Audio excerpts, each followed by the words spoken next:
आज जौनपुर के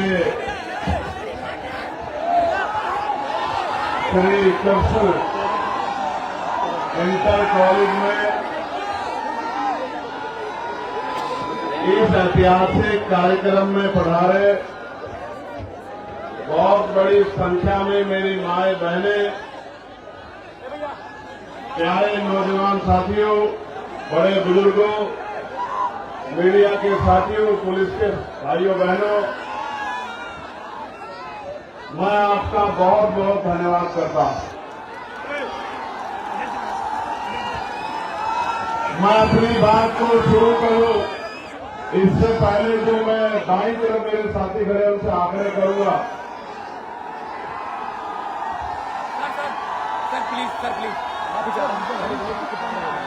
आग्रह ये करूंगा कि अगर ये बल्ली टूट गई तो कई लोगों को चोट लगेगी। आपकी एक लापरवाही बहुत परेशानी खड़ी कर देगी। मेरा आग्रह है कि आप लोग बैठ जाओ, तभी बात रखूंगा जब आप लोग बैठ जाओगे। जब तक आप ये जो सामने यहाँ खड़े इनको भी कह रहा हूं बैठ जाओ, बहनों के सामने जो लोग खड़े, जब तक आप बैठोगे नहीं बात नहीं शुरू होगी। आप बैठो अपनी अपनी जगहों पे, तभी बात शुरू होगी।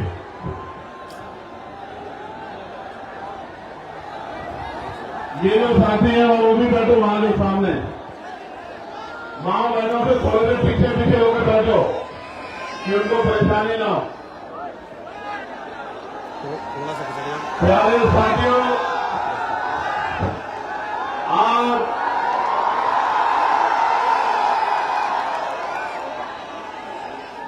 जब अगर जगह नहीं है तो वहां से इधर निकल जाओ, लेकिन व्यवस्था मत कराओ, चोट लग जाएगी। मुझे आपकी फिक्र है, क्योंकि एक भाई को भी चोट देने को नुकसान होगा। मैंने आपका प्यार देख लिया, लेकिन खाली करो उसको, नुकसान हमारा ही होगा इसलिए कह रहे हैं। और पीछे वाले परेशान वाले बैठिए, यहां से इधर आइए थोड़ा सा, अगर आप नहीं संभाल पा रहे तो, अगर जगह नहीं है तो पीछे जाइए, लेकिन व्यवस्था का हिस्सा मत बनिए। बहुत मेहनत की लोगों ने सफल कराने के लिए, बहुत मेहनत की एक मेरे भाई ने। जल्दी से खत्म करें, पुलिस के भाइयों से आग्रह कर मदद कराइए। भाइयों को क्या कर रहे हैं आप लोग, देखें क्या माइक में लगा देते हैं।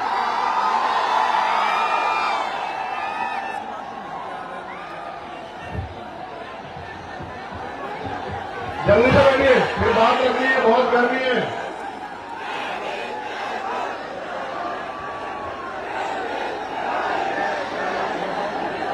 कराइए, व्यवस्था कराइए, मदद होगी आपकी, धन्यवाद होगा।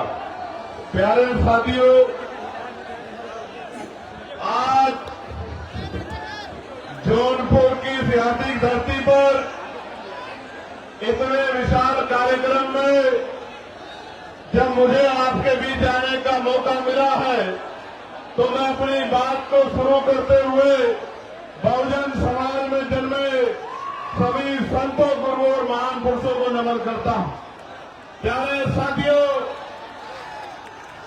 महामानव तथागत गुरु से लेके जगत गुरु सतगुरु रविदास जी महाराज, गुरु कबीर जी, गुरु नानक जी, संत गाडगे जी महाराज, गुरु वाल्मीकि जी, नारायण गुरु, राष्ट्रपिता ज्योतिबा फूले, छत्रपति साहू जी महाराज, डॉक्टर बाबा साहब अम्बेडकर, माननीय साहब श्री काशीराम, माननीय रामसुर वर्मा, चौधरी महाराज सिंह भारती, जननायक कपूरी ठाकुर, बाबू जगदेव प्रसाद कुशवाहा, तमाम हमारे महापुरुष, जिनमें शिवदयाल, संत रामदेव प्रजापति जी, संतू जी लाल जी, महाराजा बिजली पासी जी, मां उदयदेव पासी जी, महाराजा स्वयंदेव जी, और जौनपुर के गब्बर कहे जाने वाले अमर शहीद बाकेर चमार जी को भी मैं नमन करता हूं। इस महान धरती में एक ऐसे नायक जिन्होंने आजादी के कदर में 1870 अपनी टीम के जरिए अंग्रेजों के पैर उखाड़ दिए थे, जिनको गब्बर की उपाधि दी गई, जिनके नाम से अंग्रेज कांपते थे, ऐसे अमर शहीद जिनको भुला दिया गया, बाके चौहान जी को पुनः याद करता हूं। प्यारे साथियों, आज के कार्यक्रम को सफल बनाने के लिए जो मेहनत की गई है, उनमें हमारे प्रदेश के अध्यक्ष भाई सुनील कुमार चित्तौड़ जी, विनय सागर जी, गोरखनाथ बोध जी, जावेद इकबाल जी, मनोज कुमार यादव जी, अनिल प्रेता जी, सुनील लंकेश जी, विवेक कुमार राघव जी, बहन सुनीता जी, जियालाल प्रजापति जी, आशुतोष कुमार जी, अजय जी, अरविंद जी, प्रदीप कुमार जी, ए.के. गौतम जी, जितेंद्र भारती जी, भानु भारती जी, रत्नेश जी, भाई राजीव रियाज जी, सुनील पटेल जी, राजेश गौतम जी, मुकेश जी, पवनेश जी, संदीप सोनकर जी, रविकांत जी, विजय आजाद जी, सत्येंद्र गौतम जी, डॉक्टर सुमन जी, साहब सौरभ जी, भाई अनिल कुमार गौतम जी, डॉक्टर संजय वर्मा जी, मुकेश वाल्मीकि जी, सुशील सागर जी, आकिब जब्बर जी, तनवीर हसन जी, भोला पटेल जी, तबरेज अहमद जी, भाई सरोज जी, तनवीर अंसारी जी और भाई एस.पी. मानव जी, शैलेंद्र कुमार जी, राजमणि पटेल जी, राकेश सिद्धार्थ जी, हीरालाल जी, अहद भाई, इरशाद भाई, उदय प्रताप जी, डॉक्टर शमशेर जी, इंजीनियर राहुल जी, चंदन सिंघानिया जी, समरजीत पटेल जी, अमन जी, अजय जी, अनिल कुमार जी, अच्छी लाल जी, नूर आलम जी, नीलेश जी, दीपक जी, आनंद जी, रमेश जी, राजा जी, प्रमोद जी, चंद्रसेन जी का मैं बहुत बहुत धन्यवाद करता हूं। प्यारे साथियों, मैं अगर आज सबसे ज्यादा किसी का धन्यवाद करना चाहता हूं तो अपनी मातृशक्ति का करना चाहता हूं, अपनी माओं का, बहनों का, बच्चियों का, और इसलिए धन्यवाद करना चाहता हूं इसलिए क्योंकि मैंने आने से पहले एक दादी को देखा जो मोटरसाइकिल पे आई है। मुझे नहीं पता वो कहां बैठी है, वो 100 किलोमीटर से आई है, 100 किलोमीटर से मोटरसाइकिल पे। मैंने उन माओं को सुना जो पैदल आ रही थी और उनसे पूछा गया कि आप कहां से आई हैं, तो उन्होंने जो बात कही कि हम अपनी बस लेके आए हैं, अपने पैसे से आए हैं, और अंत में उन्होंने कहा कि उनके पास चाय के पैसे भी अब नहीं बचे। इस प्यार का, इस कर्ज का आज मेरे पास कोई जवाब नहीं है, लेकिन अपनी बात को शुरू करते हुए सबसे पहले आपको ये कह रहा हूं, एक अवसर बनने दीजिए। आपके कच्चे घरों की, आपकी गरीबी, बेबसी, परेशानियों पे, तकलीफों को संकल्प करके कहता हूं, जिस दिन अवसर बनेगा, एक साल के अंदर अगर आपके घरों में चिराग नहीं जले, आपके दिल से आशीर्वाद नहीं निकला, आपकी परेशानियां हल नहीं हुई और आपकी आंखों के आंसू नहीं सूखे, आपकी भूख, जिनके लिए आज परेशान होना पड़ता, वो भूख नहीं खत्म हुई, आपको मान सम्मान का जीवन न मिला, तो राजनीति छोड़ के घर बैठ जाऊंगा। मेरी बात को आप याद रखना। प्यारे साथियों, मैं अपनी बात की शुरुआत करता हूं और सबसे पहले मैं यहां के एडमिनिस्ट्रेशन और पुलिस के भाइयों का धन्यवाद करना चाहता हूं। धन्यवाद इसलिए करना चाहता हूं, उन्होंने ऐतिहासिक काम किया है, ऐतिहासिक काम। किसी विधायक की रैली होती है तो भी 8 दिन पहले परमिशन दी जाती है, लेकिन उन्होंने कल रात परमिशन देके जो उपकार हम पे किया है, मैं विश्वास से कहता हूं कि मैं इन अधिकारियों को कभी नहीं भूलूंगा। मेरी बात को आप याद रखें। आप जानिए, जिसके लिए सुबह उठने से लेकर शाम तक प्रदेश का कोई जिला, देश का कोई जिला ऐसा नहीं है जहां से वीडियो जारी करके मैसेज भेज के ये नहीं कहा जाता कि हम इसको कल का सूरज नहीं देखने देंगे। उसके लिए कल रात को परमिशन आपने दी, मैं आपका आभारी हूं। आपको क्या लगता है, कि इस तरह की चीजों से आप चंद्रशेखर आजाद के प्रति जो प्यार लोगों के दिल में उसको कम कर सकते हैं? नहीं, ये गलतफहमी है आपकी। आप अगर आज सुबह परमिशन देते और ये टेंट भी नहीं लगता, एक कुर्सी पे खड़े होकर भाषण देकर अपने लोगों को कह के जाता कि याद रखना मेरी बात को। मैं किसी धरना सेठ का बेटा नहीं हूं, किसी व्यापारी का बेटा नहीं हूं, किसी नेता का बेटा नहीं हूं, एक प्राइमरी स्कूल के हेडमास्टर का बेटा हो। संस्कार है मेरे अंदर, मैं गरीबों का दर्द जानता हूं। और फिर कह रहा हूं, एक बार पैदा होता आदमी, एक बार मरता है। ना मैं दोबारा पैदा हो सकता हूं, ना मैं 2 बार मर सकता हूं। एक दिन मुझे भी जाना है, लेकिन अगर जब तक जीवन है मैं इनके हक अधिकारों के लिए लड़ता रहूंगा। इस बात को शासन, प्रशासन और सरकार भी याद रखें, मेरी बात को याद रखें। आप मेरी बात को सुनो, मेरा पर चले तो एक शब्द ना कहूं और ऐसे ही चला जाऊं, लेकिन जब आया हूं तो अपनी बात कहना चाहता हूं, क्योंकि गर्मी इतनी है। मेरे ऊपर तो टेंट लगा है, लेकिन मेरी माए बहन, मेरे भाई, मेरे बच्चे, मेरे छोटे नौजवान साथी बड़े बुजुर्ग गर्मी में है, पसीना आ रहा है।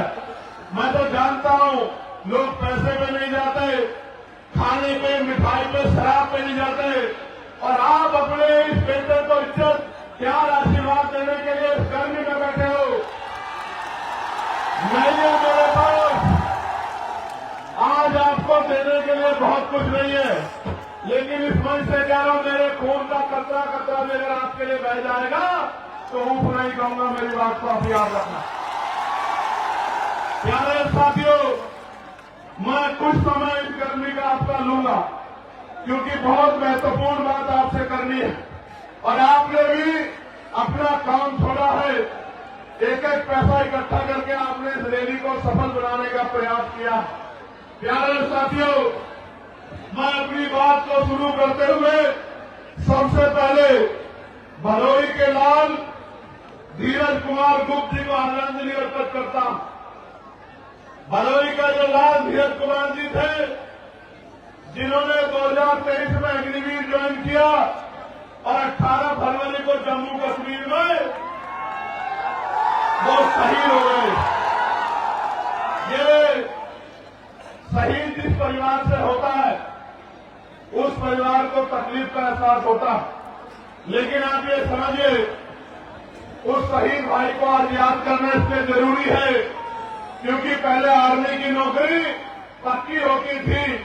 केंद्र की सरकार ने अग्निवीर के जरिए 4 साल की नौकरी करके जिस तरह से सेना का मनोबल गिराने का काम किया और नौजवानों में जो राष्ट्रभक्ति की भावना थी उसको कमजोर किया, देश इस निगम सरकार को कभी माफ नहीं करेगा। मेरी बात को आप याद रखना।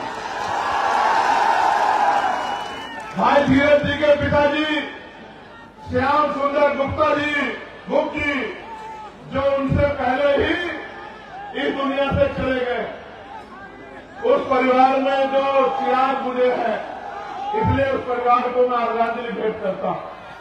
प्यारे साथियों, अगले 20, 25, 30, 40 मिनट मैं जब अपनी बात कहूंगा, मैं आशा उम्मीद करूंगा कि आप मेरी बात को सुनेंगे, क्योंकि अगर आप मेरी बात को सुनेंगे नहीं तो फिर आप घर क्या लेके जाएंगे और मेरी बात पे क्या पहरा देंगे, क्या करेंगे, आपको पता ही नहीं लगेगा। चंद उत्साही नौजवान, मैं उनसे आग्रह करूंगा कि वो शांति से खड़े रहें और शोर मचाने की बजाय मेरी बात पे गौर करें। मैं मानता हूं कि मैं बहुत बहुत दिनों में इधर आता हूं तो आपका प्यार बहुत ज्यादा है मुझसे, लेकिन खाली प्यार से काम नहीं चलेगा। खाली प्यार से काम नहीं चलेगा। अगर मान सम्मान चाहिए तो उठ के खड़े होना पड़ेगा, उठ के खड़े होना पड़ेगा। मेरी बात को याद रखना। आपके महापुरुषों के नाम मैंने लिए, उन महापुरुषों का संघर्ष याद करो, उनका बलिदान याद करो, उनका शौर्य याद करो। आप उनके अनुयायी हो, आप चंद्रगुप्त मौर्य जी के अनुयायी हो, सम्राट चंद्रगुप्त मौर्य के। आप सम्राट अशोक के अनुयायी हो, आप भीमा कोरेगांव के उन वीर योद्धाओं के अनुयायी हो, उनके वंशज हो। आप अपनी ताकत को भूल बैठे हो और जिस दिन आप उठकर खड़े हो गए और आपने फैसला ले लिया, मैं लिख के देता हूं कि सामंतवाद की जड़ें उस दिन जो है कमजोर हो जाएंगी, सामंतवाद का झंडा उस दिन धरती में गड़ जाएगा। मेरी बात को याद रखना। प्यारे साथियों, आज मैं यहां बहुत बातें कहने आया था, लेकिन आज मैं यहां चुनावी भाषण पे बात नहीं करूंगा। आज मैं यहां अपने दिल की बात कहूंगा, और वो ये है कि मैं उन नौजवानों की बात कहने के लिए आया हूं जो डिग्रियां लेके सड़कों पे घूम रहे हैं, लेकिन रोजगार नाम की चीज उनके पास नहीं। आज मैं उन माओं की, उन बड़े बुजुर्गों की, मेरे युवाओं की बात करूंगा जिन्होंने अपना खून, अपना पसीना, अपना पेट काट काट के अपने बच्चों की पढ़ाई में लगा दिया, और वो बच्चे नौकरी के अभाव में बेमर घूम रहे हैं। वो माँ बाप ये देख रहे हैं कि कब उनके बच्चों को रोजगार मिले। आज मैं उन किसानों की बात करूंगा जो किसान इस जोन में कभी बाढ़ से प्रभावित होते हैं, कभी सूखे से प्रभावित होते हैं, कभी खनन माफियाओं के चोट से प्रभावित होते हैं, कभी सरकार के जुल्म से प्रभावित होते हैं, कभी खाद समय पर नहीं मिलता, कभी डीएपी समय पर नहीं मिलता, कभी यूरिया समय पर नहीं मिलता, कभी उनकी फसल बर्बाद हो जाती है, उनको मुआवजा भी नहीं मिलता। आज मैं उन किसानों की बात यहां करने आया। आज मैं अपनी उन बहन बेटियों की बात करने आया हूं जिनके लिए सरकार कहती है कि हम उनको साइकिल देंगे, हम उनको स्कूटी देंगे, लेकिन ये निकम्मी सरकार हमारी बहन बेटियों की इज्जत की रक्षा भी नहीं कर पा रही है। उनका दर्द कहने के लिए आज मैं यहां आया। प्यारे साथियों, हमारी वर्दी में कोई खोट नहीं है।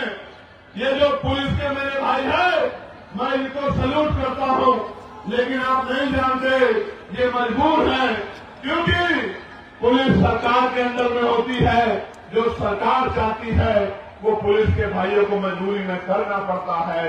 अगर अनुशासन में काम करेंगे तो कार्रवाई होगी, न चाहते हुए भी कई बार मजबूरी में ऐसे कदम उठाते हैं।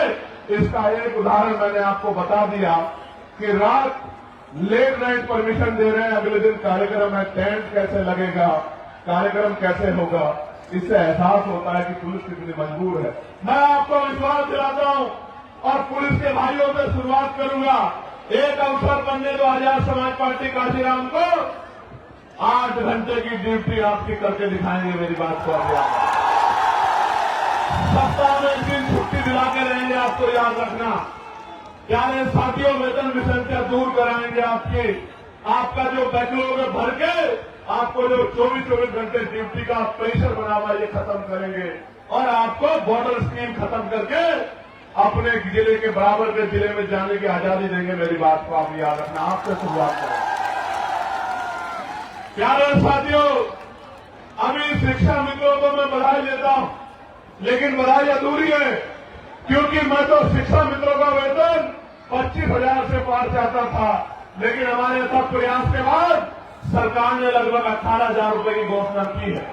प्यारे साथियों, अभी तो शिक्षा मित्रों की बात आगे बढ़ी है, अभी तो लड़ाई पीआरडी के जवानों की बाकी है, होमगार्ड भाइयों बहनों की बाकी है, भोजन माताओं की बाकी है, आशा आंगनबाड़ी बहनों की बाकी है, पंचायत सहायकों की बाकी है, रोजगार सेवकों की बाकी है। जब तक इनके मानदेय वेतन में वृद्धि नहीं होती और इनको कम से कम 20-20 हजार रुपए का रोजगार नहीं मिलता, तब तक हम लोग रुकने वाले नहीं, सरकार को मजबूर करके छोड़ेंगे। इस सरकार को मजबूर करके छोड़ेंगे कि जिनसे काम लेते हो उनको कम से कम इज्जत का वेतन देने का काम करो। सिर्फ यही लड़ाई खत्म नहीं होगी जब तक ग्रामीण क्षेत्रों में महिलाओं को सम्मानपूर्वक रोजगार नहीं मिलेगा, तब तक ये लड़ाई पूरी नहीं हो सकती। मेरी बात को आप याद रखना।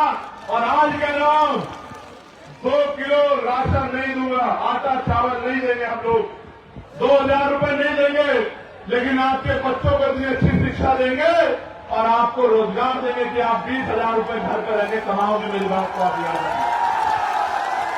आपके बच्चों को इतनी अच्छी शिक्षा देंगे कि वो अपने पैरों पर खड़ा होकर 50,000 रुपए का रोजगार करेगा और आपसे आंसू पूछने का काम करेगा। मेरी बात को आप याद रखें। प्यारे साथियों, उत्तर प्रदेश के हालात बदल रहे हैं। उत्तर प्रदेश के हालात बदल रहे हैं और एक तरफ तो नीले झंडे वाले बाबा साहब अम्बेडकर के अनुयायी पूरे साउथ के अनुयायी घूम रहे हैं, दूसरी तरफ कुछ बहरूपिये भी घूम रहे हैं। और बहरूपियों को कैसे पहचानना है, बहरूपियों को कैसे पहचानना है, तो उनकी बातों में गौर करना पड़ेगा। एक नेताजी तो विधानसभा में खड़े होकर कहते हैं, हालांकि मैं इस भाषा को नहीं यूज करना चाहता था, लेकिन मुखौटे तो उतारने पड़ेंगे, बिना मुखौटे उतरे का काम नहीं चलेगा। मैं जो मंचासीन हमारे नेता उनको भी बताना चाहता हूं कि आज देश में सिर्फ चमार जाति को आरक्षण नहीं मिलता, पूरे शेड्यूल कास्ट को आरक्षण मिलता है, पूरे बैकवर्ड कास्ट को आरक्षण मिलता है। और तो और कई सारे मैं देश भर में घूमता हूं, क्षेत्रीय आधार पर तो सामान्य जाति के लोगों को भी हिमाचल में, जम्मू कश्मीर में, उत्तराखंड में आरक्षण का लाभ मिलता है। और तो और 2019 से ईडब्ल्यूएस के जरिए सामान्य जाति के गरीबों को भी आरक्षण का लाभ मिलता है। लेकिन सामंतवादी सोच क्या होती है, इसका उदाहरण मैं आपको बताता हूं कि एक नेता असेंबली में खड़े होकर कहते हैं कि मैंने केवल से पूछा कि आप चमार बनना चाहते हैं।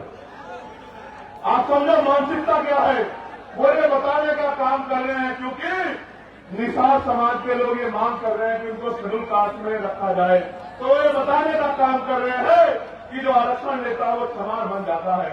और मैं उन नेताजी को और उनके बड़े नेताजी को कहना चाहता हूं मंच से, कभी बातें चमार का इतिहास पढ़ना तो आपको पता लगेगा, और कभी सिर्फ बातें चमार का इतिहास मत पढ़ना, कभी चमार रेजिमेंट का इतिहास पढ़ना तो आपको पता लगेगा कि हमारे शौर्य का, कि बहुजन समाज में शौर्य कितना। मैं तो बार बार कहता हूं कि बना के देखो, अहिर रेजिमेंट बना दो, गुजर रेजिमेंट बना दो, पाल रेजिमेंट बना दो, प्रजापति रेजिमेंट बना दो, निषाद रेजिमेंट बना दो, और देश की सेवा में, देश की रक्षा में मौका दो बहुजन समाज के लोगों को, हम दिखाएंगे देश की रक्षा कैसे होती है। बनाओ मौर्य रेजिमेंट, बनाओ साक्य रेजिमेंट, बनाओ कुर्मी रेजिमेंट, अगर आपका हिम्मत है बनाओ पटेल रेजिमेंट, और दोनों का हम बताएंगे हमारे अंदर कितनी क्षमता। इतिहास लगा है कि हमने अंग्रेज हो या कोई और शासक हो, किसी के आगे घुटने नहीं टेके, इतिहास बात का गवाह। प्यारे साथियों, आगे बढ़ेगी बात। अब 15 मार्च को मैं निमंत्रण भी देता हूं, और क्योंकि मीडिया पता नहीं क्या प्रचार करेगी, तो आपको बताना भी चाहता हूं कि 15 मार्च को बाराबंकी में आजाद समाज पार्टी का जैसे आज रेला हुआ ना, ये बहुजनों का मेला लगा है यहां जौनपुर में, ऐसा ही मेला लगेगा बाराबंकी में। बाराबंकी में 15 मार्च को, और वो जो बहरूपिये है उनकी पार्टी कह रही है कि हम बहुजन समाज का दिवस मनाएंगे 15 मार्च को। क्यों मनाएंगे सुनो, क्योंकि 15 मार्च को मान्यवर साहब श्री काशीराम साहब की जयंती है। लेकिन क्यों मनाएंगे, क्योंकि आपके पास वोट है इसलिए, और आप मान्यवर काशीराम साहब का सम्मान करते हैं। मगर ये नहीं बताएंगे कि मान्यवर काशीराम साहब की जयंती में जो अवकाश तय हुआ था, इन्हीं बहरूपियों की सरकार ने उस अवकाश को कैंसिल करने का काम किया। और तो मान्यवर काशीराम साहब के नाम से बने जिले का नाम भी इन्हीं बहरूपियों ने बदलने का काम किया था। और तो और मान्यवर काशीराम साहब के नाम से सहारनपुर में बने मेडिकल कॉलेज का नाम भी इन्हीं बहरूपियों ने बदलने का काम किया था। और उससे भी तकलीफ दे प्रमोशन में रिजर्वेशन का बिल भी इन्हीं बहरूपियों के नेता ने पार्लियामेंट में फाड़ने का काम किया था, जिसकी वजह से हमारे SC/ST के कर्मचारी अधिकारियों को खून के आंसू रोने पड़े और डिमोशन हमारे लोग का हुआ। अगर इनकी जगह में होता तो मानव काशीराम साहब का नाम बदलने की बजाय एक और मेडिकल कॉलेज दूसरे महापुरुष के नाम पर बना। इनकी जगह में होता तो प्रमोशन में रिजर्वेशन कैंसिल करता, बिल फाड़ने के बजाय SC/ST के साथ OBC के भाइयों को भी प्रमोशन में रिजर्वेशन का लाभ दिलाने का काम करता। और तो इनका चेहरा कब बेनकाब हुआ और ज्यादा कब हो गया जो बात बहुजन की करते हैं, लेकिन जब UGC का कानून आया, गाइडलाइन आई, तो ये सब लोग विरोधियों के पक्ष में खड़े हो गए। ये बात बहुजन की करते हैं और गुलामी 15% लोगों की करते हैं। ये जो बहरूप के घूम रहे हैं, मैं इनकी बात कर रहा हूं। आगे आएंगे वो नीला पट्टा पहन के आएंगे, बाबा साहब की बैनर पर तस्वीर लगाएंगे, लेकिन जब आपके बच्चों के भविष्य को यूनिवर्सिटियों में कुचला जाएगा, जब उनकी हत्याएं होंगी, संस्थानिक हत्या, जब रोहित वेमुला, पायल तड़वी, देवता मेघवाल को मारा जाएगा, तो इनके मुंह से एक आवाज नहीं निकलेगी। तब ये गुलामों की तरह अपने मालिकों का साथ देंगे, अपने बहुजन गरीब समाज का साथ नहीं देंगे। प्यारे साथियों, आपको भी कमर कसनी है कि अपने बच्चों की हत्या नहीं होने देनी है। और मैं आज इस मंच से कहना चाहता हूं कि UGC की गाइडलाइन तो लागू होकर रहेगी, उनको कोई रोक नहीं सकता है। मेरी बात कर रहा है क्योंकि मैं कल ये भारतीय जनता पार्टी के वर्तमान सांसद को सुन रहा था और बहुत सही बात कह रहे थे। वो ये कह रहे थे क्योंकि उनको एहसास है कि अगर SC/ST OBC का विरोध करेंगे तो MP MLA भी नहीं बन पाएंगे। ये लोग 15% से कोई MP MLA नहीं बन सकता है। मैं आपको कह रहा हूं, जो आपके अधिकारों का विरोध करे उसके लिए नारा मेरा याद रखना कि ना तो नोट उनको देना और ना वोट उनको देना जो आपके अधिकारों का विरोध करते हैं, आपके बच्चों का विरोध। अपना नोट भी उसको देना और अपना वोट भी उसको देना जो आपके लिए सीना तान के खड़ा है, गोली की परवाह नहीं करता, जेल की परवाह नहीं करता, मुकदमे की परवाह नहीं करता, जो आपके आंसुओं पे अपना खून बहाने को तैयार है। आपको भी तैयार होना पड़ेगा उसको शक्ति देने के लिए, वरना फिर बहुत बड़ा नुकसान हो जाएगा। मेरी बात को आप याद रखना। प्यारे साथियों,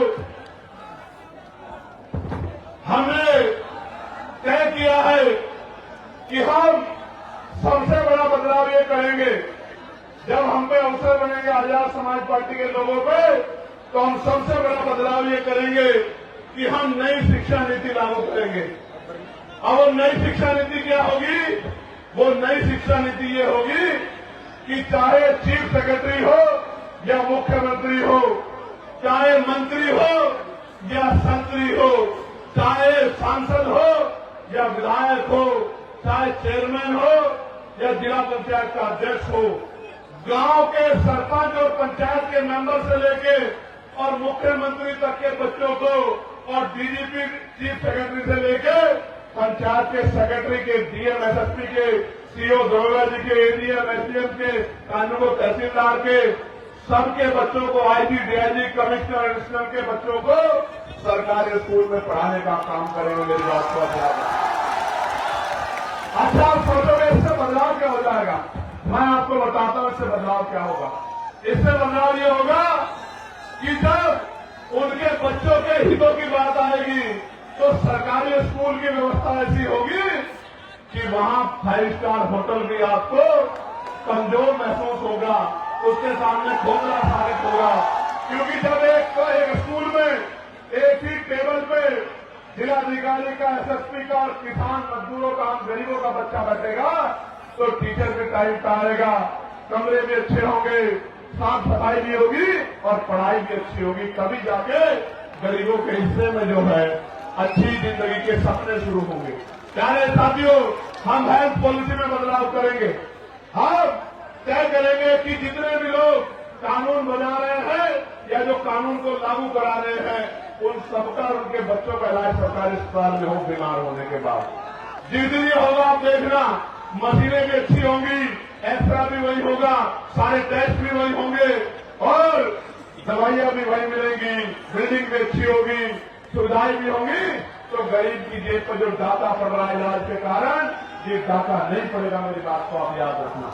प्यारे साथियों, हम कानून व्यवस्था को इतना मजबूत करेंगे कि किसी की हिम्मत नहीं होगी किसी गरीब की बेटी की तरफ, उसके बेटे की तरफ, उसकी जमीन की तरफ, उसकी पत्नी बहनों की तरफ मांग उठाने की। मेरी बात को आप याद रखना। और जो गुंडागर्दी करेगा उसको ऐसा सबक सिखाएगी पुलिस कि दोबारा पीढ़ी में भी कोई गुंडागर्दी करने वाला माफिया नहीं पैदा होगा। मेरी बात को आप याद रखना। प्यारे साथियों, ये जो केंद्र और राज्य की डबल इंजन की गुंडागर्दी की सरकार चल रही है, इस गुंडागर्दी की सरकार को सबक सिखाने का समय आ गया। मेरे भाइयों, मैं आपसे आग्रह करना चाहता हूं कि इस गुंडागर्दी का जवाब हमें वोट की ताकत से देना। अभी वीरभानपुर में क्या हुआ?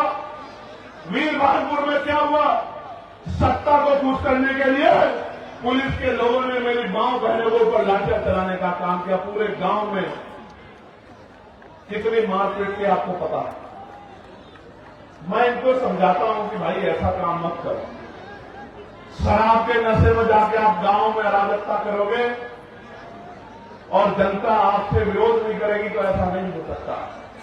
इसलिए मैं इस घटना का संज्ञान लूंगा और जो अन्याय वहां हुआ है लोकसभा में 9 तारीख से जब लोकसभा चलेगी, उस अन्याय को देश के प्रधानमंत्री के सामने दिखाने का काम करूंगा। उनको बताऊंगा कि उनकी सरकार किस तरह की गुंडागर्दी उत्तर प्रदेश में कर रही गरीबों के साथ।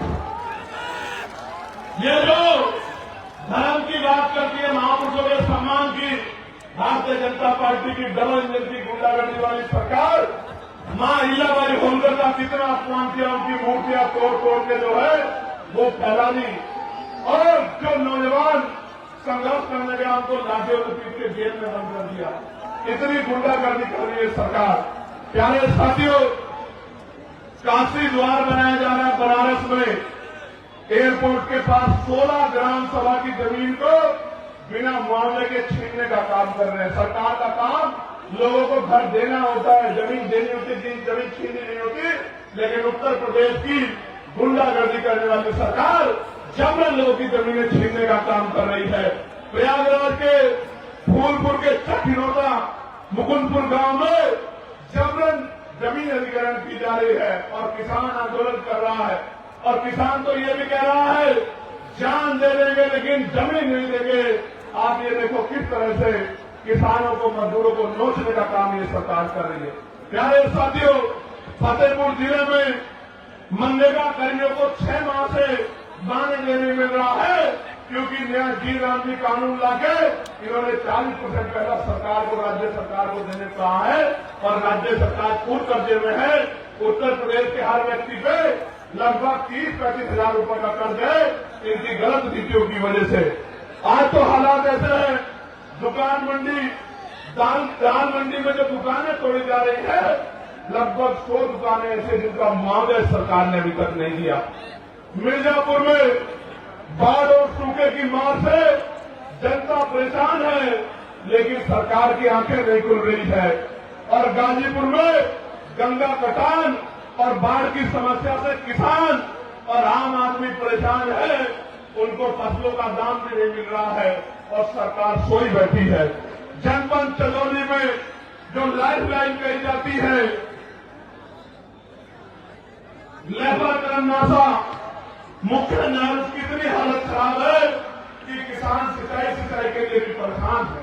प्यारे साथियों, हमने तय किया है कि अब इस गुंडागर्दी की सरकार को उत्तर प्रदेश से खराब करना है और खदेड़ करना ही नहीं है, इनकी हालत ऐसी करनी है कि दोबारा जनता के साथ अन्याय करने के बारे में ये सोच भी ना पाए। प्यारे साथियों, और उसके लिए आपको मुझे कमर कसनी पड़ेगी, आपको मुझे हिम्मत दिखानी पड़ेगी, आपको मुझे ताकत बनानी पड़ेगी।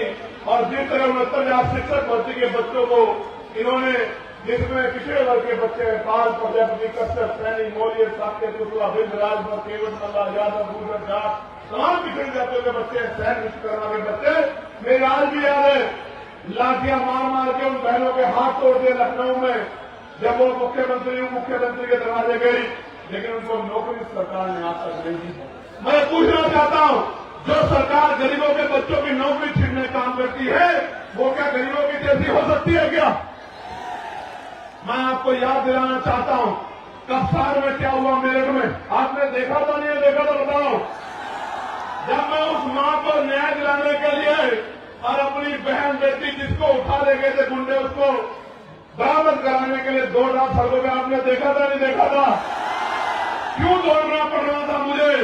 क्योंकि ये सरकार हमारे बच्चों को न्याय नहीं दिलाना चाहती। और हालत ऐसी है कि मीडिया को भी नहीं, जो मीडिया जिसको लोकतंत्र का चौथा स्तंभ कहा जाता है, अघोषित इमरजेंसी चल रही है उत्तर प्रदेश में, हमारी मीडिया के भाइयों को भी पीड़ित परिवार से बात नहीं करने देते, उनके साथ भी गुंडागर्दी करते हैं। ये आलम हो गया उत्तर प्रदेश में। अब दो ही रास्ते हैं, क्या तो हम इस गुलामी को सहे या फिर हम इस गुलामी की बेड़ियों को जड़ से उखाड़ सके। आप बताओ तैयार हो या नहीं हो? बताओ, बोलो हम बोले, बताओ तैयार हो या नहीं हो? वो जो ऊपर बैठे हाथ बोले, बताओ तैयार हो या नहीं हो? वो जो वहां छत पर चढ़े हुए हमसे पूछना चाहता हूं तैयार हो या नहीं हो? बताओ प्यारे साथियों, गौर करो। अब आप जब गांव में जाओगे तो क्या बताओगे कि भैया क्या करेंगे, भैया का साथ क्यों देना है, आजाद समाज पार्टी को वोट क्यों देनी है, आजाद समाज पार्टी का एमएलए क्यों जिताना है, आजाद समाज पार्टी का जिला पंचायत सदस्य क्यों जिताना है, आजाद समाज पार्टी का प्रधान और क्षेत्र पंचायत सदस्य क्यों जिताना, मैं आपको बताता हूं। मैं बताता हूं क्यों जिताना है।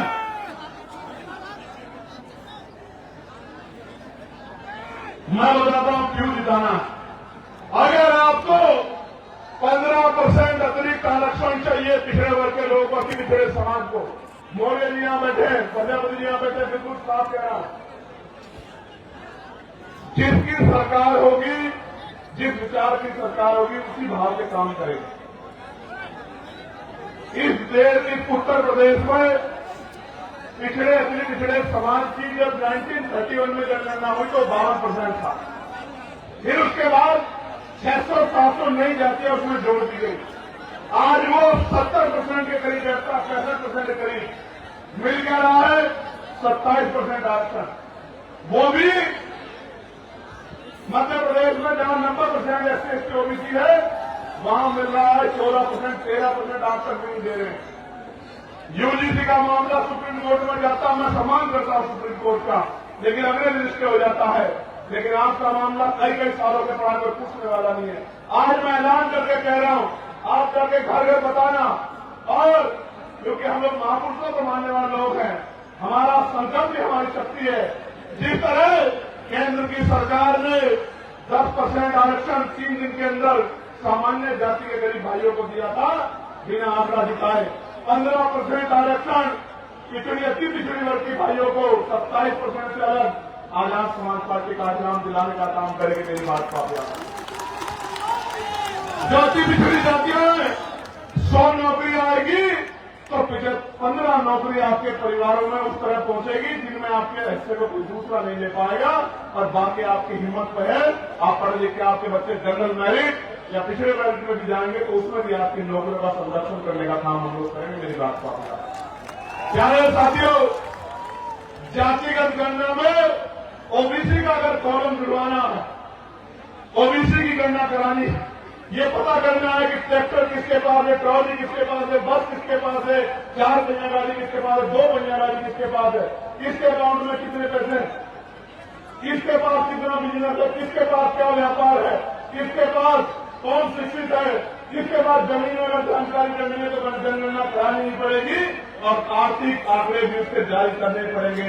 ये तभी संभव होगा जब आजाद समाज पार्टी काशीराम के मेंबर असेंबली में और पार्लियामेंट में खड़े होंगे, तभी संभव होगा। इसके अलावा कोई रास्ता नहीं। प्यारे साथियों, अगर प्रमोशन में रिजर्वेशन SC, ST, OBC के कर्मचारियों को दिलाना,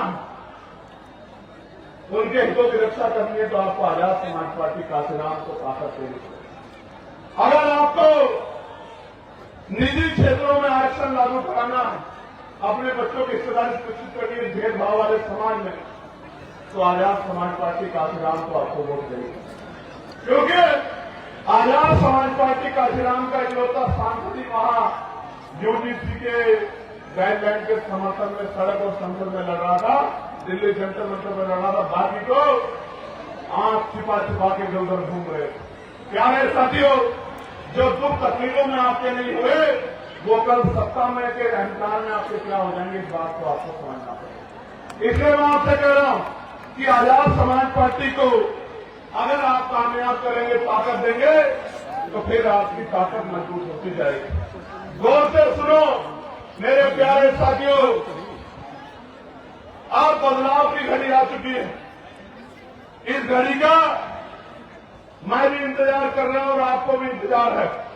आप जो इतना पैसा खर्च करके, समय खर्च करके इस कड़ाके की गर्मी में यहां डटे हुए हो, तो फिर आज यहां दिल पे ये संकल्प लेके जाओ, अपने दिल में दिमाग में बात मजबूत करके जाओ कि हमारे ऊपर जो जुल्म हुआ है, हमारे ऊपर जो अन्याय हुआ है, हमारे अधिकारों को जो लूटा गया है, हमें एक एक अधिकार छीन के लेना है और छीन के लेने के लिए हमें शक्ति बनानी है। और लोकतंत्र में शक्ति वो वोट में होती है। अपने वोट को मजबूत करना है, अपने बूथ को मजबूत करना है, अपने क्षेत्र को मजबूत करना है। प्यारे साथियों, आज जनता की अदालत लगी है, जनता की अदालत, और जनता की अदालत में फैसला होना है और इसका मौका 2027 में आएगा। बेसब्री से इंतजार है मुझे कि आप अपनी गुलामी की बेड़ियां काटने के लिए किस तरह का प्रयास करोगे, ये बताने के लिए मैं आज आपके पास आया। प्यारे साथियों, मेरी बात पे गौर करो। कब तक बेबसी, लाचारी, गरीबी, बीमारी, परेशानियों की जिंदगी जियोगे? एक समय था कि देश आजाद नहीं था, तमाम तरह के व्यवधान थे, तमाम तरह के जो है आपके ऊपर बंदी से लगाई गई थी। लेकिन बाबा साहब अम्बेडकर ने, मैं इस कहानी को इसलिए कह रहा हूं कि आपको, मेरी नौजवान पीढ़ी को पता लगे कि बाबा साहब अम्बेडकर ने अपने 4-4 बच्चे कुर्बान किए और कैसा समय बिताया। गौर से सुनो, ये जो अगली 10 मिनट है, ये आपके दिल पे ऐसी छाप छोड़ेगी कि आपको पता रहेगा बाबा साहब ने हमारे लिए क्या किया। प्यारे साथियों, इस देश में जिसके पास वोट का अधिकार नहीं है, वो किसी संवैधानिक पद पे नहीं जा सकता है। मेरी बात को आप याद रखना। सिर्फ संवैधानिक पद पे नहीं जा सकता है, उसकी सुनवाई भी कहीं नहीं होगी। इस देश में 1917 से पहले 30% लोग वोट का अधिकार रखते थे। कितने % लोग? जोर से बताओ, जोर से बताओ। 3% लोग। फिर मॉन्टेगो चेमफोर्ड सुधार समिति बनी, उसने कुछ नए प्रावधान जोड़े, अमेंडमेंट किया कि वोट का अधिकार बढ़ना चाहिए, तो फिर नए लोगों को वोट का अधिकार मिला। किनको? जो पढ़े लिखे हैं बहुत, किनको? जो बहुत पैसे वाले हैं, किनको? जो जमींदार हैं, किनको? जो लगान देते हैं, किनको? जो व्यापारी है, और आप गरीब समाज उसमें नहीं था। फिर 15% लोगों को वोट का अधिकार हो गया। और आपको जान के बड़ा अचरज होगा कि जो आज आपके मसीहा बनते हैं धर्म के नाम पे, जो नारा लगाते हैं हिंदू हिंदू भाई भाई, जो नारा लगाते हैं जात पात पिछड़ो विदाई, एक आदमी नहीं था कि दलित पिछड़ो आदिवासियों को वोट का अधिकार मिल जाए। मैं आपको बताना चाहता हूं कि 1919 से पहले गरीब दलित पिछड़ी महिलाओं को तो छोड़ दीजिए, आदिवासी महिलाओं को छोड़ दीजिए, सामान्य जाति की एक भी महिला को वोट देने का अधिकार भारत के अंदर नहीं था। उन 15% वोटर में एक भी दलित पिछड़ा आदिवासी नहीं था। 1928 में, मैं अपने नेताओं को भी बता रहा हूं कि वो भी गौर से सुने, 1928 में बाबा साहब अम्बेडकर ने बहिष्कृत भिक्षाणी महासभा के उसके बैनर तले मेमोरेंडम दिया ब्रिटिश काउंसिल को और कहा कि ये लोकतंत्र नहीं है, ये तो धनतंत्र है, पूंजीपतियों का, मनुवादियों का, सामंतवादियों का गठजोड़ है। आज भी हमारे लोगों को वोट का अधिकार नहीं है। आपको भारत के हालात का नहीं पता है। जब पूरी बात मेमोरेंडम में कही, उस मेमोरेंडम की जांच करने के लिए साइमन कमीशन भारत आया। जब साइमन कमीशन ने यहाँ की इतिहास हिस्ट्री को देखा, यहाँ के हालात को देखा, यहाँ के लोगों से बात की, तो फिर 3 गवर्नमेंट सम्मेलन हुए। उन 3 गवर्नमेंट सम्मेलन में बाबा साहब अम्बेडकर ने हम लोग का प्रतिनिधित्व किया और बाबा साहब अम्बेडकर को कम्युनल अवार्ड मिला। जब बाबा साहब को कम्युनल अवार्ड मिला तो गांधी जी ने यहां जेल में आंदोलन कर दिया और फिर 24 सितंबर 1932 में पूना पैक्ट हुआ, हमारे अधिकार छीन लिए गए। बाबा साहब ने तो ये कहा कि मैं फल लेकर आया था अपने गरीब समाज के लिए। इन मनुवादियों ने उस फल को छीन लिया, उसके छिलके मेरे मुंह पे मार दिए, जिसको आरक्षण का ताना दिया जाता।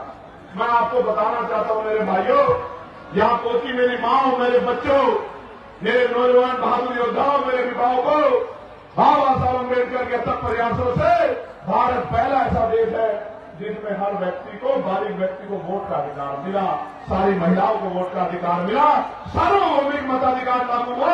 अमेरिका नहीं कर पाया आजादी के समय, संविधान लागू होने के समय ब्रिटेन नहीं कर पाया, यूरोप नहीं कर पाया, रूस नहीं कर पाया। ये अगर सामाजिक न्याय का चरित्र किसी में था तो आपके महापुरुषों में था, फूले में था, साहू में था, परियार में था, दयानंद यादव में था, बाबू जगदेव प्रसाद कुशवाहा, जननायक कपूर ठाकुर में था और बाबा साहब अम्बेडकर जैसे महान पुरुषों में था, जिसकी बदौलत इस देश में कमजोर वर्गों के लोगों की इज्जत बनी। आज भी आप जाकर देखो, जिस बस्ती में वोट नहीं है, न बिजली है, न पानी है, न सड़क है, न रोजगार है, न साफ सफाई है, जानवरों से पूरा जीवन।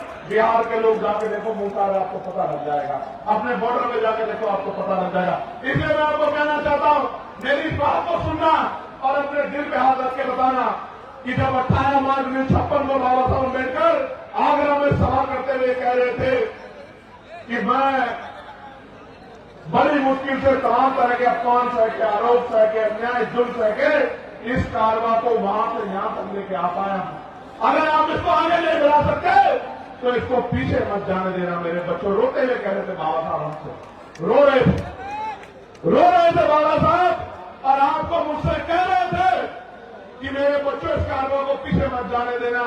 और बाबा साहब ये कह रहे थे, गौर से सुनो नौजवानों, मेरे जिगर के टुकड़ों, गौर से सुनो। बाबा साहब कह रहे थे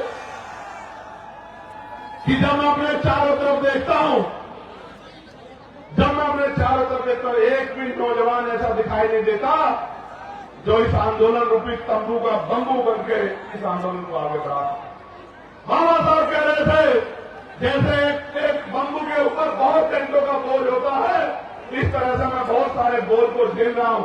मैं बूढ़ा हो चला हूं, शांति से मरना चाहता हूं, लेकिन एक भी नौजवान मेरे आंदोलन को आगे बढ़ाने के लिए खड़ा नहीं हो रहा है। और आज मैं गौरवान्वित हूं कि ये लाखों का समंदर और इसमें नौजवानों का ये सब इंकलाब इस बात की गवाही दे रहा है कि हमने बाबा साहब के दर्द को मान लिया, हमने बाबा साहब अम्बेडकर के दर्द को मान लिया है और हमने बाबा साहब के पूरे सपने को पूरा करने का मन में ठान लिया है। अब इस लड़ाई को कोई नहीं रोक सकता, क्योंकि कहा गया है कि संघर्षों के साय में घनघोर जवानी पलती है और ध्यान उधर झुक जाता है, इस घोर जवानी चलती है। प्यारे साथियों, गौर से सुनो, गुलामी किसे कहते हैं? गुलामी ये है कि जब आप हार मान जाओ, गिरना गुलामी नहीं होता, फेल होना गुलामी नहीं होता, लेकिन जब आपके अंदर ये बात बैठ जाए कि आप जीत नहीं सकते, उसको गुलामी कहते हैं। 4 दिन पहले बदायूं में एक नौजवान 3 मुस्लिम बुजुर्गों, 2 मुस्लिम बुजुर्गों एक नौजवान को पीट रहा। वो 3 लोग चाहते हैं तो उसका बंदर बना देते पीट के, लेकिन गुलामी इस बात को कहते हैं कि वो 3 लोग हिम्मत नहीं जुटा पाए और बिना किसी अपराध के पिटते रहे, बेइज्जत होते रहे, इसको गुलामी कहते हैं। आज के हालात उत्तर प्रदेश में किसी को कहीं से पकड़ो, कहीं गोली मारो, कहीं दिखाओ और कोई मुकदमा लगाओ, क्योंकि वो मुसलमान है तो कोई पूछने वाला नहीं, वो यादव है तो कोई पूछने वाला नहीं है, वो कुर्मी है तो काट प्रजापति का सब है तो कोई पूछने वाला नहीं है, वो निसार है तो कोई पूछने वाला नहीं है, फांसी है तो कोई पूछने वाला नहीं, गोली मारो जेल हो। मदरसे पे कब्जा, मस्जिद पे कब्जा, खानका पे कब्जा, कोई पूछने वाला नहीं है। पुलिस की मौजूदगी में फतेहपुर के मकबरे में जाकर तोड़ कर देंगे, कुछ कहने वाला। क्यों? क्योंकि सबको डर लगता है कि कहीं ये भीड़ आपकी जान ना ले ले। और एक बहुत बड़े महापुरुष ने कहा था कि कुछ लोग कभी इस वजह से नहीं लड़े कहीं वो मर ना जाए, जबकि सच ये है कि एक दिन सबको मरना है। जिस दिन मौत आएगी कोई बचा नहीं पाएगा, कोई रोक नहीं पाएगा। इसलिए मैं आपको कहना चाहता हूं और मैं आपसे पूछना चाहता हूं, क्या आप यहां से जाके काम करोगे नहीं करोगे? बताओ मुझे, क्या करना है आपको पता है नहीं पता है? मैं आपको बताता हूं क्या करना। आज जब मैं अपनी बात को कह के यहां से जाऊंगा तो मेरे बाद पैसे वाले लोग आवाज आ रही है, अरे आवाज हाथ खड़ा करना, अब नीचे करो। जब मैं अपनी बात कह के आज यहां से जाऊंगा मेरे बाद पैसे वाले सक्रिय हो जाएंगे, आपके घरों पे आएंगे, चुनाव का समय आएगा, कहेंगे पैसा ले लो, साठ ले लो, मिठाई ले लो, शराब ले लो। चंद्रशेखर आजाद के चक्कर में मत पड़ो, चंद्रशेखर आजाद बहुत दूर रहता है, आपको यही रहना है। मैं आपको वचन देकर कहता हूं, अगर आपने का काम उठेगी तो आप उठाने वाला चैन से सो नहीं पाएगा। मेरी बात को आप याद रखें। चंद्रशेखर आजाद आपसे दूर नहीं रहता, उनको बता दो कि चंद्रशेखर आजाद आपके दिलों में रहता है और उसको पैसे से निकाल नहीं सकते हो, उसको पैसे निकाल नहीं सकते हो। एक दिन के लिए नहीं दिया वोट, बाबा साहब अम्बेडकर ने कहा है और मानव काशीराम साहब ने कि वोट का अधिकार गुलामी से मुक्ति के लिए दिया है, बिकने के लिए नहीं दिया है। और वोट की रक्षा ऐसे करनी है जैसे बहन बेटियों की रक्षा करते हैं। मैं आपको कहना चाहता हूं मेरे लोगों, बिल्कुल मत घबराना, आने वाला समय आपका है। मेरी बात को आप याद रखें। करना क्या है? करना यह है कि यहां से जाके मुझसे वादा करो कि मैं अपने बूथ को तैयार करूंगा, हर बहुजन समाज के व्यक्ति के घर जाऊंगा, हर घर में जाके अपनी नीतियां बताऊंगा, अपनी पार्टी का एजेंडा बताऊंगा, भाईचारा बनाऊंगा और एक एक वोट आजाद समाज पार्टी के समर्थन में तैयार करने का काम करूंगा। बताओ करोगे नहीं करोगे? करोगे नहीं करोगे? बताओ। मैं अपनी मां को कहना चाहता हूं, अपने इस राज्य में फोन करना, बेटी की तस्वीर में, बेटे की तस्वीर में, बहन को जो मौसी लगती है मेरी, बुआ को जो आपकी नजर लगती है उसको फोन करना और कहना कि इधर उधर नहीं देखना, इस बार वोट आजाद समाज पार्टी काशीराम को अपने भाई चंद्रशेखर आजाद को जाएगा नहीं जाएगा? बताओ। और आप लोग क्या करोगे? आप लोग ये करना कि अपनी बस्ती को तैयार करना, अपने कस्बे को तैयार करना, अपने गांव को तैयार करना। और अगर सच्ची श्रद्धांजलि देना चाहते हो बाबा साहब को, उनके आंसू को सुधारना चाहते हो, अपने गांव का सपना पूरा करना चाहते हो, तो इस गरीबी बेबसी के जीवन को खत्म करने के लिए आपको खुद को मजबूत करना पड़ेगा। आजाद समाज पार्टी को जब कोई पैसा लेके आएगा तो भूल को नहीं आओगे मुझे, जोर से बताओ, दोनों हाथ उठा के बताओ, भूल को नहीं आओगे। ऐसा तो नहीं होगा किसी और की नाराजगी मुझसे निकालोगे? पक्का? कोई ऐसा तो नहीं कि आपको गुमराह कर दे? ताकत बनाओगे नहीं बनाओगे? मेहनत करोगे नहीं करोगे? मेरे प्यारे साथियों सुनो, मांगने से भीख मिलती है, अधिकार छीनने पड़ते हैं और छीनने के लिए शक्ति बनानी पड़ती है। और जब तक वोट का अधिकार हमारे पास है तब तक ही मौका है कि हम संविधान को मानने वाले लोग हैं, हम किसी दूसरे रास्ते को इख्तियार नहीं कर सकते। इसलिए मैं आपसे कहना चाहता हूं, करोगे ना मेहनत? कौन आता है बताओ, करोगे नहीं करोगे मेहनत? वो जो पीछे है ना मेहनत के बाद हाथ धोके बताओ, करोगे नहीं करोगे मेहनत? आवाज नहीं जाने में जाएगी, बताओ वो जो पीछे मेहनत करोगे नहीं करोगे? ये बताओ, इस गरीबी के जीवन में खुश हो गया? इसको बदलना चाहते हो ना? तो पहले खुद को बदलना पड़ेगा। तैयार हो या नहीं हो? अपने महापुरुषों के संघर्ष को कामयाब करोगे नहीं करोगे? ताकत बनाओगे नहीं बनाओगे? जुल्म जाति की बेड़ियां काटोगे नहीं काटोगे? अब मैं चुप हूं, आप बताओ क्या करोगे? मदद करोगे नहीं करोगे? बताओ। आवाज नहीं आ रही, अभी नहीं आ रही।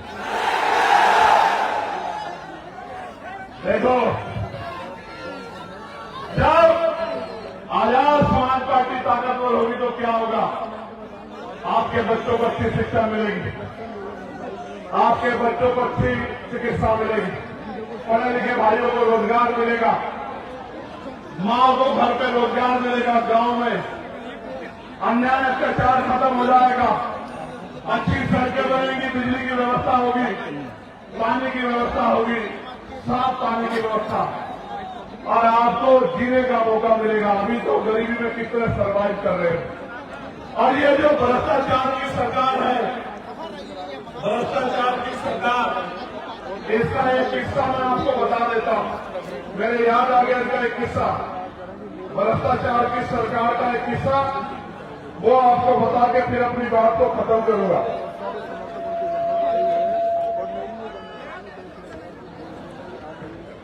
हापुड़ एक जिला है पश्चिमी उत्तर प्रदेश में, वहां 517 गरीब जोड़ों की शादी का कार्यक्रम था।